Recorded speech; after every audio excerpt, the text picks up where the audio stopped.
என்னைக்காவது யோசிச்சு பார்த்திருக்கீங்களா? எப்படி சில பெயர்கள் மட்டும் தலைமுறை தலைமுறையா நம்ம மனசுல நிக்குது, ஆனா சிலது திடீர்னு காணாம போயிடுதுன்னு. இது வெறும் அதிர்ஷ்டம் மட்டும் இல்ல, அந்த வெற்றிக்கு பின்னாடி ஒரு கட்டமைப்பு ஒளிஞ்சிருக்கு. இன்னைக்கு நாம அந்த கண்ணுக்கு தெரியாத கட்டமைப்பை பத்தி தான் ஆழமா பார்க்க போறோம். ஆமாலீரா, இதுதான் நாம இன்னைக்கு உடைக்க போற புதிர். எப்படி சில கம்பெனிங்க பல வருஷமா எவ்ளோ புயல் அடிச்சாலும் அசையாம நிக்குது, ஆனா மத்த சிலது பார்த்துக்கிட்டு இருக்கும் போதே காணாம போயிடுது. இதுக்கு பின்னாடி அதிர்ஷ்டத்தை எல்லாம் தாண்டி ஒரு ஆழமான வடிவமைப்பு இருக்கு. சரி, அப்போ இந்த கேள்விக்கு பதில எங்கிருந்து தேட ஆரம்பிக்கிறது? முதல் படியே ஒரு கம்பெனியோட மதிப்பை நம்ம எப்படி பார்க்கறோம்னு புரிஞ்சுக்கிறது தான் அது. பொதுவா பார்த்தா இதை செய்யறதுக்கு ரெண்டு முக்கியமான வழிகள் இருக்கு. காய், அதுல ஒன்னு டெக்னிக்கல் அனாலிசிஸ். இது சார்ட்ஸ், பேட்டர்ன்ஸ் இதெல்லாம் வச்சு மார்க்கெட்டோட மனநிலையை படிக்க முயற்சி பண்ணும். முக்கியமா குறுகிய காலத்துல விலை ஏறுமா இறங்குமான்னு கணிக்கிறது தான் இதோட வேலை. லைரா, இன்னொரு பக்கம் ஃபண்டமெண்டல் அனாலிசிஸ். இது ஒரு டிடெக்டிவ் வேலை மாதிரி. கம்பெனியோட நிதி நிலைமை, மேனேஜ்மெண்ட், பொருளாதாரம்னு எல்லாத்தையும் ஆழமா தோண்டி பார்த்து அதோட உண்மையான மதிப்பு என்னன்னு கண்டுபிடிக்க முயற்சி பண்ணும். நாம கேக்குற கேள்விக்கு விட வேணும்னா நாம இந்த ரெண்டாவது பாதையில தான் போகணும். ஆமா, இந்த ரெண்டு பார்வைக்கும் உள்ள வித்தியாசத்தை ஒரு அருமையான மேற்கோள் விளக்கம். கரெக்ட். குறுகிய காலத்துல மார்க்கெட் ஒரு ஓட்டிங் மெஷின் மாதிரி. எது பாப்புலரா இருக்கோ, எதுக்கு நிறைய ஓட்டு விழுகுதோ அது மேல போகும். ஆனா நீண்ட காலத்துல அது ஒரு வெயிங் மெஷினா மாறிடும். ஒரு கம்பெனியோட உண்மையான பலம், அதோட நிஜமான மதிப்பு என்னவோ அதுதான் அதோட விலையை கடைசியில முடிவு பண்ணும். அப்போ விஷயம் இதுதான்.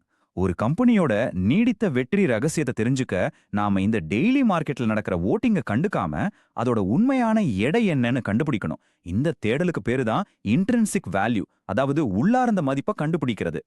கரெக்டா சொன்ன லைரா. இந்த உள்ளார்ந்த மதிப்புங்கிறது இன்னைக்கு ஸ்டாக் விலை என்னன்னு சொல்றது கிடையாது. அதுக்கு பதிலா ஒரு கம்பெனியோட சொத்துக்கள், அதுக்கு பணம் சம்பாதிக்கிற திறமை, எதிர்காலத்துல அதுக்கு இருக்கிற வாய்ப்புகள், இது எல்லாத்தையும் வச்சு பார்த்தா அதோட உண்மையான மதிப்பு என்னவா இருக்கும்னு கணிக்கிறது. இதுதான் ஃபண்டமெண்டல் அனாலிசிஸோட முக்கியமான இலக்கே.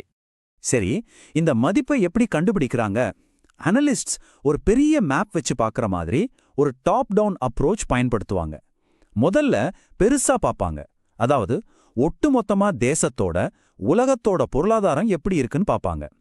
அடுத்ததா அந்த சூழல்ல எந்த இண்டஸ்ட்ரி நல்லா வளரும்னு கண்டுபிடிப்பாங்க. கடைசியா அந்த இண்டஸ்ட்ரிக்குள்ள இருக்கிற கம்பெனிகள்ல எது ரொம்ப பலமான கோட்டை மாதிரி நிக்குதுன்னு தேர்ந்தெடுப்பாங்க. காய், ஒரு நிமிஷம் லைரா, இங்க எனக்கு ஒரு கேள்வி வருது. நீங்க சொல்ற மாதிரி கம்பெனிக்குன்னு ஒரு உண்மையான மதிப்பு இருக்குன்னா, அப்போ ஏன் மார்க்கெட் விலைங்க இவ்வளவு ஏற்ற இறக்கத்தோட சில சமயம் பார்த்தா சுத்தமா லாஜிக்கே இல்லாத மாதிரி இருக்கு? இது ஒரு அருமையான கேள்வி காய். இதுக்கான பதில் பிஹேவியரல் ஃபைனான்ஸ் அப்படிங்கிற ஒரு துறையில ஒளிஞ்சிருக்கு. பல வருஷமா எக்கனாமிக்ஸ் மனுஷங்களை கணக்கு போடுற மிஷன் மாதிரி தான் பார்த்துச்சு. ஆனா பிஹேவியரல் ஃபைனான்ஸ் சொல்லுது, இல்ல, நாம உணர்ச்சிகளால இயக்கப்படுற மனுஷங்கன்னு. இந்த சைக்காலஜி தான் ஒரு கம்பெனியோட உண்மையான மதிப்புக்கும் அதோட டெய்லி ஸ்டாக் பிரைஸுக்கும் நடுவுல ஒரு பெரிய கேப் உருவாக்குது. ஆமா, நமக்கே தெரியாம நம்ம முடிவுகளை கண்ட்ரோல் பண்ற சில சைக்கலாஜிக்கல் விஷயங்கள் இருக்கு. ஹர்ட் பிஹேவியர், அதாவது மந்த மனப்பான்மை, மத்தவங்க எல்லாம் செய்யறாங்கன்னு நாமளும் யோசிக்காம செய்யறது. லாஸ் அவர்ஷன், இது என்னன்னா லாபம் வர்ற சந்தோஷத்தை விட நஷ்டம் வர்ற வழி நமக்கு அதிகமா தெரியும். எக்ஸ்ட்ராபோலேஷன், அதாவது நேத்து நல்லா போனது நாளைக்கும் நல்லா போகும்னு நம்புறது. அப்புறம் ஓவர் கான்ஃபிடன்ஸ், நம்ம திறமை மேல நமக்கே இருக்கிற அதீத நம்பிக்கை. இந்த மாதிரி உணர்ச்சிகள் எல்லாம் ஒன்னா சேரும்போதுதான் மார்க்கெட்ல இவ்ளோ ஏற்ற இறக்கங்களை நம்ம பாக்குறோம். குறிப்பா அந்த லாஸ் அவர்ஷனோட பவரை கொஞ்சம் பாருங்க. ரிசர்ச் என்ன சொல்லுதுன்னா, நமக்கு ₹1 சம்பாதிக்கிறப்போ கிடைக்கிற சந்தோஷத்தை விட அதே ₹1 இழக்கும்போது வர்ற வழி கிட்டத்தட்ட 2 மடங்கு அதிகமா இருக்குமா. இந்த ஒரே ஒரு சைக்கலாஜிக்கல் விஷயம் போதும் மார்க்கெட் கொஞ்சம் சரியும் போது மக்கள் பயத்துல எல்லாத்தையும் விற்க ஆரம்பிக்கிறதுக்கு. சரி, இப்போ நாம பார்த்த இந்த ரெண்டு விஷயங்களையும் ஒன்னா சேர்த்து பார்ப்போம். ஒரு பக்கம் ஒரு கம்பெனியோட உண்மையான ஆழமான மதிப்பு இருக்கு.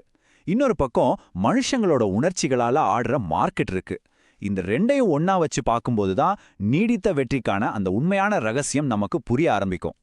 கரெக்ட். இதுதான் இந்த முழு பகுப்பாய்வோட மையப்புள்ளியே. உண்மையான வெற்றினா அது அப்பப்போ வர்ற லாபம் கிடையாது, அது ஒரு கோட்டையை சுத்தி இருக்கிற அகழி மாதிரி.